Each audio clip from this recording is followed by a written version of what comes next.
अस्सलाम वालेकुम दोस्तों, आज की इस हैरत अंगेज़ डेंटल रेस्टोरेशन वीडियो में हम एक ऐसे शदीद ख़राब दांत का इलाज देखेंगे जिसे देखकर लगता है कि शायद इसे बचाना मुमकिन नहीं। ये एक लोअर सेकंड मोलर टूथ है जिसमें शदीद ख़राबी मौजूद है।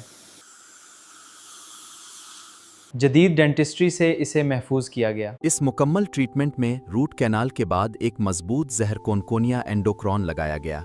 आइए देखते हैं कि ख़राब दांत किस तरह दोबारा बहाल होता है। सबसे पहले डेंटिस्ट दांत का डिटेल एक्सरे लेते हैं। एक्सरे की मदद से देखा जाता है इन्फेक्शन, रूट कैनाल्स की तादाद और हड्डी की हालत। ये स्टेप कामयाब रूट कैनाल के लिए बहुत अहम है। मरीज के आराम के लिए लोकल एनेस्थीसिया दिया जाता है। इसका मकसद ट्रीटमेंट के दौरान दर्द को खत्म करना है और पेशेंट को आरामदेह रखना है। इससे डेंटिस्ट बेहतर काम करता है। अब खराब और इन्फेक्टेड टूथ स्ट्रक्चर को साफ किया जाता है। डेंटल इंस्ट्रूमेंट्स की मदद से केरीज रिमूव की जाती है, कमजोर हिस्सा निकाला जाता है, हेल्दी टूथ स्ट्रक्चर को महफूज रखा जाता है। अब डेंटिस्ट दांत के अंदर पल्प चेंबर तक रसाई बनाते हैं। पल्प चेंबर की छत को रिमूव किया जाता है ताकि इन्फेक्टेड पल्प तक पहुंचा जा सके और तमाम कैनाल्स वाज़ेह नजर आ सकें। दांत को रबर डैम से आइसोलेट किया जाता है। ये दांत को लुआब से बचाता है। इससे इलाज का इलाका साफ रहता है और बैक्टीरिया की आलूदगी कम होती है। अब डेंटिस्ट तमाम रूट कैनाल ओपनिंग्स को तलाश करते हैं। एडवांस्ड इंस्ट्रूमेंट्स की मदद से कैनाल्स की सही लोकेशन मालूम की जाती है ताकि कोई कैनाल मिस ना हो। इन्फेक्टेड पल्प टिश्यू को केयरफुली रिमूव किया जाता है। इस स्टेप का मकसद इन्फेक्शन ख़त्म करना, पेन की वजह को ख़त्म करना, रूट कैनाल को साफ करना। अब तमाम कैनाल्स को मखसूस डेंटल फाइल्स की मदद से इनलार्ज और शेप किया जाता है। एन अमल को बायोमैकेनिकल प्रेपरेशन कहा जाता है। इसका मकसद बैक्टीरिया रिमूव करना है और रूट कैनाल्स को स्पेशल डिसइंफेक्टिंग सोल्यूशन से क्लीन किया जाता है। अल्ट्रासोनिक एक्टिवेशन से हिडन बैक्टीरिया खत्म होते हैं। इस तरह कैनाल्स की सफाई बेहतर बनाई जाती है। एपेक्स लोकेटर की मदद से रूट कैनाल की सही लेंथ मेजर की जाती है। ये स्टेप इसलिए ज़रूरी है ताकि फिलिंग सही जगह तक पहुंचे, ओवर फिलिंग या अंडर फिलिंग से बचा जा सके।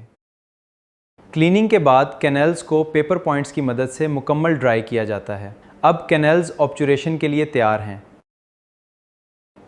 अब रूट कैनाल्स को गुट्टा पर्चा से फिल किया जाता है। गुट्टा पर्चा कैनाल्स को सील करता है। ये दोबारा इन्फेक्शन के खतरे को कम करता है। ये रूट कैनाल ट्रीटमेंट का आखिरी अहम मरहला है। अब पल्प चेंबर को फ्लोएबल कंपोजिट मटेरियल से रिस्टोर किया जाता है। इसका मकसद अंदरूनी सपोर्ट देना और टूथ स्ट्रक्चर को मजबूत बनाना है। चूँकि दांत का बड़ा हिस्सा पहले ही ख़राब हो चुका था, इसलिए ज़िरकोनिया एंडोक्राउन की प्लानिंग की जाती है। डेंटिस्ट दांत को ख़ास शेप देते हैं ताकि रेस्टोरेशन मजबूती से फिट हो सके। अब दांत का इम्प्रेशन लिया जाता है। इस इम्प्रेशन की मदद से डेंटल लेबोरेटरी में कस्टम ज़िरकोनिया एंडोक्राउन तैयार की जाती है। अब दांत का इम्प्रेशन लिया जाता है।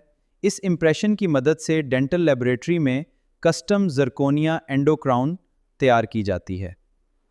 ज़िरकोनिया एंडोक्राउन एक मॉडर्न रेस्टोरेशन है। ये कमज़ोर रूट कैनाल ट्रीटेड टीथ के लिए है। ये हाई स्ट्रेंथ और नेचुरल लुक देता है। ये एक बेहतरीन इलाज है। एंडोक्राउन और टूथ सरफेस को बॉन्डिंग के लिए तैयार किया जाता है। एचिंग और एडहीसिव के ज़रिए स्ट्रॉन्ग केमिकल बॉन्ड बनाया जाता है। रेस्टोरेशन की स्टेबिलिटी बढ़ाई जाती है। अब ज़िरकोनिया एंडोक्राउन को रेजिन सीमेंट की मदद से दांत पर परमानेंटली फिक्स किया जाता है। डेंटिस्ट फिटिंग चेक करते हैं, एक्सेस सीमेंट रिमूव करते हैं, बाइट एडजस्ट करते हैं।